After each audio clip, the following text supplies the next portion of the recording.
बहू की घी। रोज की तरह विनीता किचन में काम कर रही होती है। तभी उसे हॉल में से अपनी सास की आवाजें आती है, जिसे सुनकर विनीता हॉल में आती है। पूरा साल होने को आ गया माँ जी, 2 टके भी नहीं बढ़ाती आप। 5 सालों से एक ही रेट है दूध का, ऐसे नहीं चलता। कम से कम 20 रुपये बढ़ाइए, नहीं तो अब मैं दूध नहीं दे पाऊंगा। इधर उधर जाने वाले लोग नहीं हैं हम। आज से दूध आ रहा है क्या हमारे पास तेरे तबेले से? पिछले 40 सालों से तेरे यहाँ से ही दूध आता है हमारे यहाँ। पहले तेरे नाना आते थे, हिम्मत थी क्या उनकी मेरी सास के आगे कुछ भी कहते, और एक तू है।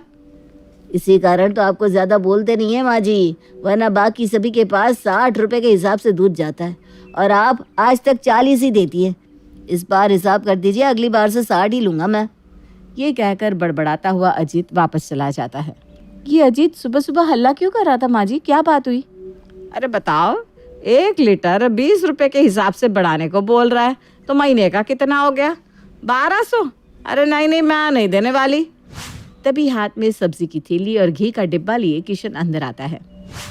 देना तो पड़ेगा ही मम्मी, अभी बाहर दूध वाला मिला, कह रहा था अब दूध नहीं देगा अगर पैसे नहीं बढ़ाए तो। ये तो बैठे बैठे खर्चा बढ़ गया मम्मी जी। आजकल तो सारी चीज़ों के दाम आसमान ही छूते जा रहे हैं। अब कौन सी चीज़ सस्ती आती है मैडम?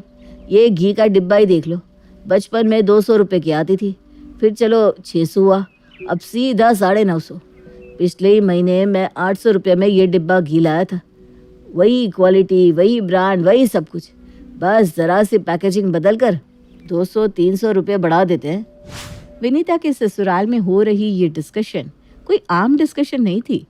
किसी भी सामान में 20 रुपए की बढ़ोतरी होना एक मिडिल क्लास परिवार के लिए बहुत बड़ी बात होती है। और अब पूरे घर में सब इसी बात पर डिस्कशन कर रहे थे कि क्या किया जाए, दूध 2 लीटर से 1.5 लीटर कर दे या क्या करे। और यही बात सोचते सोचते विनीता रसोई में जाती है कि तभी उसे पड़ोस की विमला के घर से घी बनाने की स्मेल आती है। ओहो, ये विमला आंटी भी ना जब देखो घी ही बनाती रहती है। अपनी रसोई की खिड़की से बाहर झांकती हुई विनीता विमला से कहती है, अरे आंटी जी, अब घी बनाती है तो खिड़की जरा बंद रखा कीजिए ना, कितनी खराब महक आ रही है इसकी। तभी विनीता के दिमाग में एक आइडिया आता है। दूध हो गया है महंगा, घी हो गई है महंगी, और घी बनता है दूध से, तो क्यों ना हम घी मंगवाना ही बंद कर दे और दूध से घी निकाल ले। इस तरह दूध का बढ़ा हुआ रेट भी मैनेज हो जाएगा। वाह विनीता, कितनी स्मार्ट है तू। अभी जाकर माँ जी को ये आइडिया देती हूँ। भागती हुई विनीता हॉल में जाती है और सभी के सामने ये आइडिया रखती है। इतना तो कबाड़ मचाई रखा है तूने बहू, अब ये भी करके देख ले। ये 3 टाइम के खाने में भी 1 टाइम मुझे तुम्हारी मदद करनी पड़ती है, और उसमें तुम घी बनाने का सोच रही हो। देख लो भाई, मुझे नहीं लगता तुम निकाल पाओगी घी। अरे कोई बहुत बड़ी बात नहीं है घी निकालना, पहले के ज़माने में कोई बाहर से थोड़ी ना घी लाता था। ये तो सारे आजकल के चोचले हैं। मेरी माँ ने तो हमेशा घी घर पर ही निकाला है। तू कोशिश कर बेटा, हो जाएगा। अपनी सास की सहमति पाकर विनीता बहुत खुश हो जाती है और फौरन यूट्यूब पर वीडियो निकालकर घी बनाने की रेसिपी देखना शुरू कर देती है। सबसे पहले मलाई जमा करनी पड़ेगी, पर इतनी सारी मलाई मैं लाऊं कहाँ से? विमला आंटी से पूछती हूँ। और विनीता खिड़की के बाहर झाँक कर विमला को आवाज लगाते हुए कहती है, आज तो दूध में बहुत कम मलाई निकली है आंटी जी, इतनी कम मलाई में घी कैसे निकलेगा? वीडियो में तो कम से कम आधा पतीला मलाई लेने को कह रहे हैं। अरे वाह, मेरे घर के घी की सुगंध से नाक बंद करने वाली विनीता आज खुद घी बनाने वाली है। बढ़िया है। वैसे बेटा, वीडियो तो फिर भी कम मलाई बता रहा है, मुझे तो 1 पतीला लग जाता है, उसके बाद भी ना मुश्किल से 1 कटोरी घी निकलती है। अब उसमें भगवान के दिए कि बत्ती भिगोऊं या खुद खाऊं? आपके पास अगर मलाई है तो आप ज़रा मुझे दे सकती है आंटी जी, आप तो घी बनाती रहती है ना, मैं आपको अगली बार वापस कर दूंगी। अरे मैं तो अभी घी निकाल ही रही हूँ बेटा, मेरे पास कहाँ से होगी मलाई? तू एक बार ना सुगंधा से पूछ, उसके घर पर कोई मलाई नहीं खाता, वो तो मलाई फेंक देती है। तो लग जाती है विनीता मलाई की खोज में, कभी इसके घर कभी उसके घर, और जमा कर करके मुश्किल से विनीता के पास 2 कटोरी मलाई जमा होती है, जो काफ़ी तो नहीं थी। और तभी इत्तेफाक से आता है विनीता के फ़ोन पर उसकी माँ का कॉल।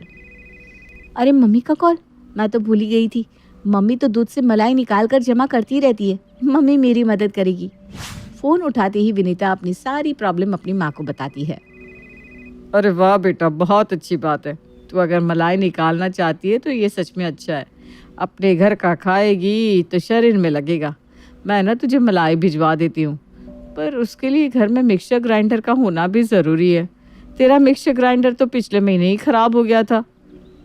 ओहो, कितनी मुश्किल से तो मलाई जमा हुई थी मम्मी। अब मिक्सर ग्राइंडर कहाँ से लाऊं मैं?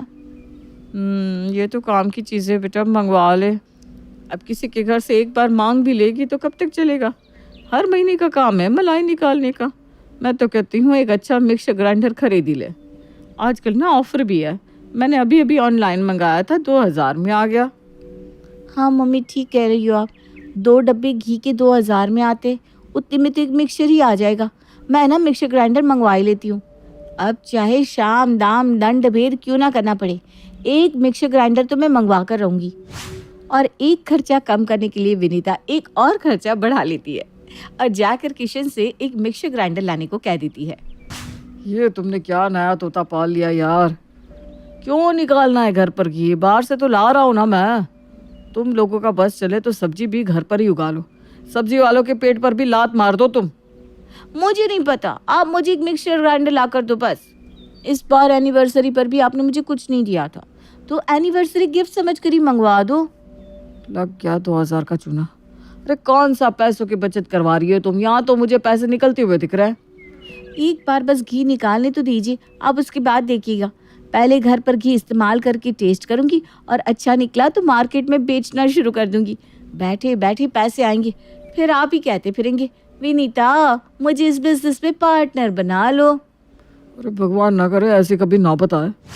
और 4 दिन बाद विनीता के घर पर मिक्सर ग्राइंडर का पार्सल पहुंचने वाला था, जिसके इंतजार के लिए सवेरे से विनीता दरवाजे पर बैठी हुई थी। और पहुंच जाता है विनीता के घर पर मिक्सर ग्राइंडर का पार्सल।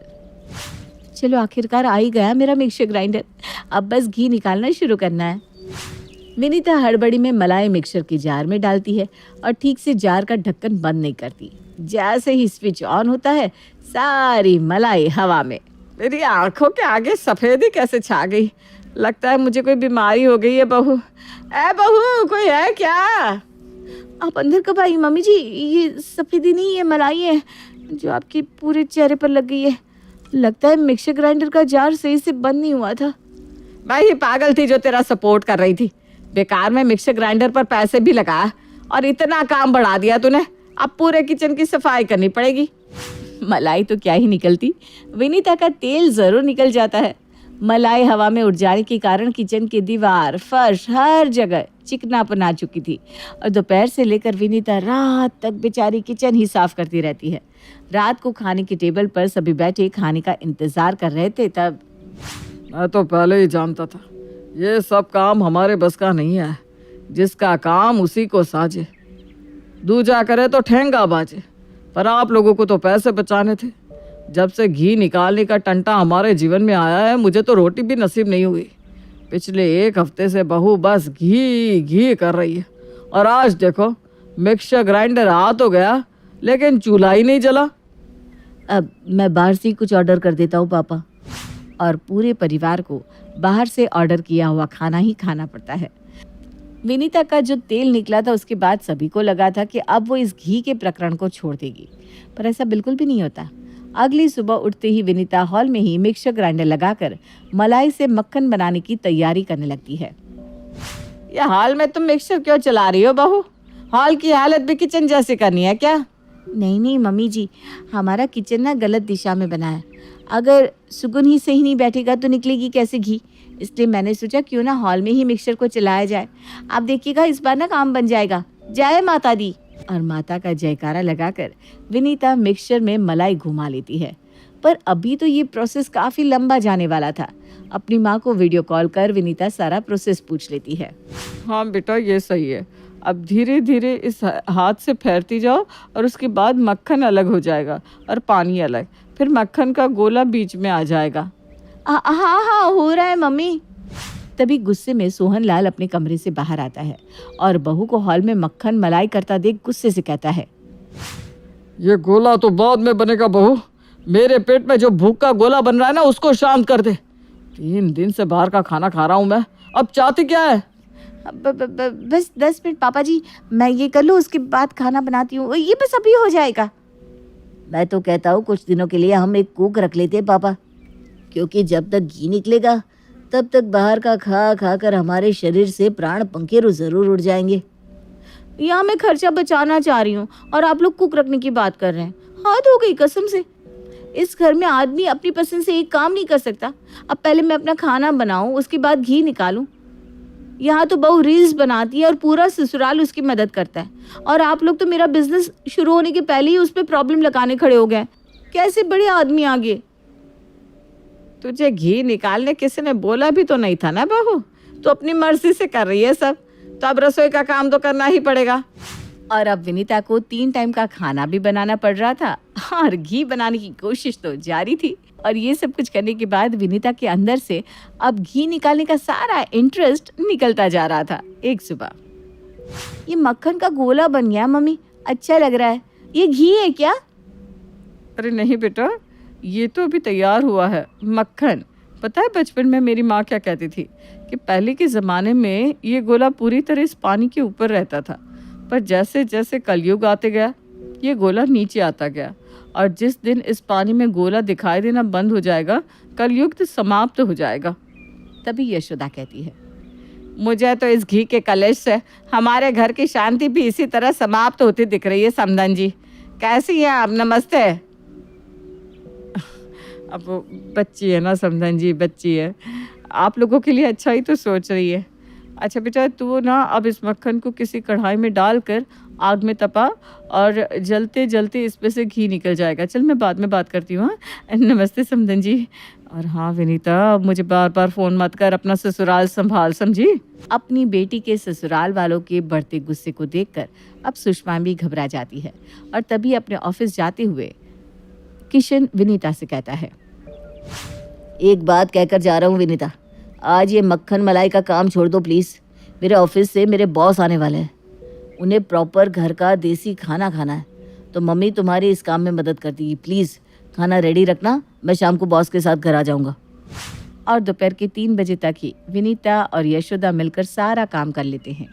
किशन तो 5 बजे तक आएगा, तब तक मैं थोड़ी देर आराम कर लेती हूँ। तो भी थक गई होगी, जा आराम कर ले बेटा। ये कहकर यशोदा अपने कमरे में आराम करने चली जाती है। पर विनीता के मन में तो घी बनाने का कीड़ा अभी तक मरा नहीं था। अभी तो किशन को आने में 2 घंटे बाकी हैं, तब तक घी निकल ही जाएगा। अगर उनकी बॉस को घर की बनी हुई घी को गरम गरम रोटियों पर लगा कर दूंगी तो वो तो और खुश हो जाएंगे, और हो सकता है खुश होकर किशन की सैलरी भी बढ़ा दे। और अपनी माँ की बात याद कर पूरी तरह थकने के बाद भी विनीता कढ़ाई में मक्खन को पकाना शुरू कर देती है। जैसे जैसे मक्खन तपता जाता है एक महक आनी शुरू हो जाती है। आप सब में से जिसके भी घर पर कभी भी घी बनी होगी वो लोग इस महक से अच्छी तरह वाकिफ होंगे। ये एक ऐसी महक है जो किसी को भी नहीं बख्शती। और जैसे जैसे महक बढ़ती जाती है आसपास के लोगों को भी समझ में आने लगता है कि घी कभी भी तैयार होने वाला है। पर तभी विनीता की बदकिस्मती पर 4 चांद लगाते हुए दरवाजे पर पहुंच जाते हैं किशन और उसके बॉस। तुम्हारे घर से ये कैसे स्मेल आ रही है Kishan? I think I know this smell. Vinita मेरी नौकरी छुड़वा कर ही मानेगी। मेरे घर से नहीं सर, मेरे घर से तो स्मेल आ ही नहीं सकती। आप चलिए, आइए अंदर आइए। अब स्मेल बाहर जा रही है तो घर के कमरों में भी जाती है। स्मेल से यशोदा की भी नींद खुल जाती है और वो बड़बड़ाती हुई कमरे से बाहर आती है। थक हार कर सोने को गई थी और घर में ये महक आने लगी। इस विमला को भी ना शांति नहीं है, वही निकाल रही होगी घी। अच्छा तो ये है तुम्हारी मम्मी किशन। नमस्ते। आपको भी स्मेल आ रही है ना आंटी जी? मैंने अभी आपके बेटे से यही कहा, पर उसने साफ साफ मना कर दिया कि मेरे घर से स्मेल नहीं आ रही है। पर ये स्मेल तो आपके किचन से ही आ रही है। क्या मैं एक बार आपके किचन में जाकर देख सकता हूँ?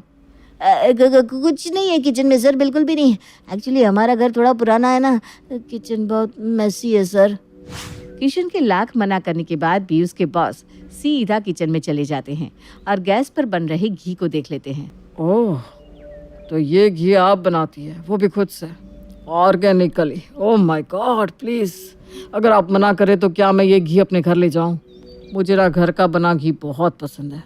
बचपन में मेरी दादी बनाया करती थी, पर उसके बाद मैं फ़ॉरेन चला गया और वहाँ कहाँ मिलेगा ऐसा घी। इंडिया लौटने के बाद कभी मुझे इस घी को खाने का मौका ही नहीं मिला। इतनी मुश्किलों से तो ये घी निकली थी। हाँ हाँ सर, इसमें पूछने वाली कौन सी बात है। विनीता, सर के लिए घी पैक कर देना। चलिए सर, अब हम खाना खा लेते हैं। घी देख कर ही मेरा तो पेट भर गया किशन। आई जस्ट लव घी। अब तो तुम्हारा प्रमोशन पक्का भाई। अब तुम्हारा प्रमोशन कोई रोक ही नहीं सकता। वैसे विनीता जी, आप घी पैक करना भूलिएगा मत, मैं बाहर हॉल में ही हूँ। विनीता बड़े ही उदास मन से अपने पति के बॉस को खाना परोसती है। अच्छे से खाने की तारीफ कर बॉस खाना खाते हैं और बाद में चले जाते हैं और अपने साथ ले जाते हैं घी, जिसके लिए विनीता का पिछले 15 दिनों से निकल रहा था तेल। चला गया मेरा घी। अब तो जो होना था हो गया बहू। किशन के बॉस की किस्मत में ही था वो घी, तो चला गया उनके पास। कोई बात नहीं, तू उदास मत हो। आज तेरे ही कारण तेरे पति को कितना बड़ा फायदा हुआ। अगली बार तू घी फिर से बना लेना, और इस बार ना हम सब तेरी मदद करेंगे, ठीक है? नहीं नहीं नहीं, अब घी का प्राइस 1000 क्या 1500 भी हो जाए ना, मुझे फर्क नहीं पड़ता। मुझे नहीं बनाना घी।